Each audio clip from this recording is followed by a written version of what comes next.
Welcome on board Rohit Srivastava to help us understand what to do with the market setup right now and how to navigate this volatility.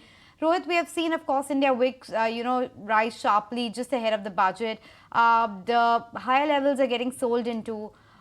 Is it a very clear trend that it's going to be a lot more downwards versus, in an upside movement for the market right now?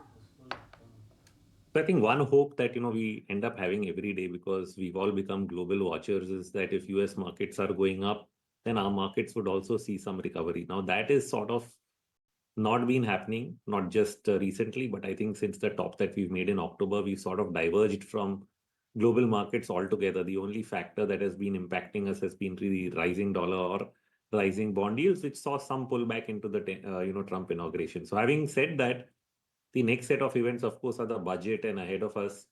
And if we look at the structure of the market, it continues to be extremely weak. There is no sign of a trend reversal.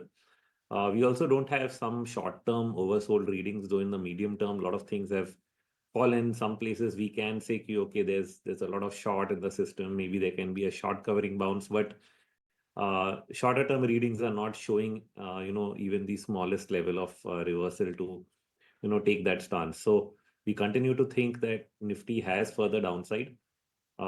Yesterday we broke an important level, 23,100, which indicates that we can continue to slip towards 22,800 or lower.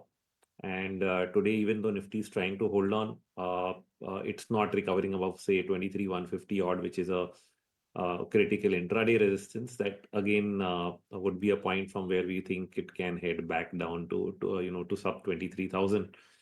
And so yeah, I think the downside risks remain pretty wide open, and we should not be trying to buy the dips and get caught when you have a falling knife.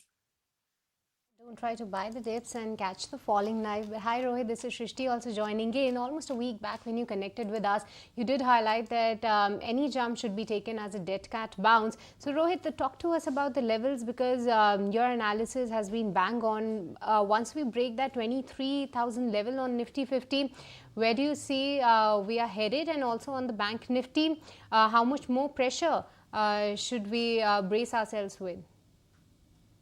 So 22,800 is what I'm starting out with. We are not ruling out that it can slip below that, but that's the initial, downside level we'll be watching.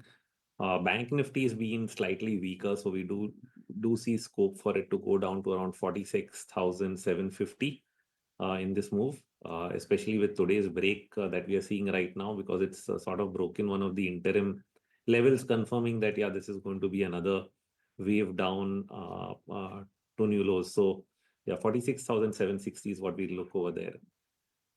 Okay, but on the Nifty, you said there's a threat that we can go below 22,000 as well? I said 22,800 or lower. So now how much below 22,800 is the judgment that we'll really have to take.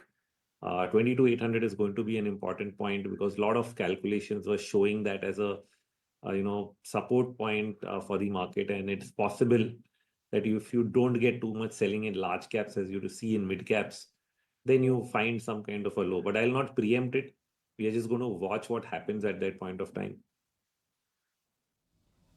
All right, Rohit, really good chatting with you. Sorry, we're a bit squeezed on time today, but definitely good to have your views on Nifty as well as Bank Nifty. So those are the levels that we are watching out for. 22,800 is something that can be taken as a support for Nifty 50, and 46,750 could be the next stop for Nifty Bank in terms of the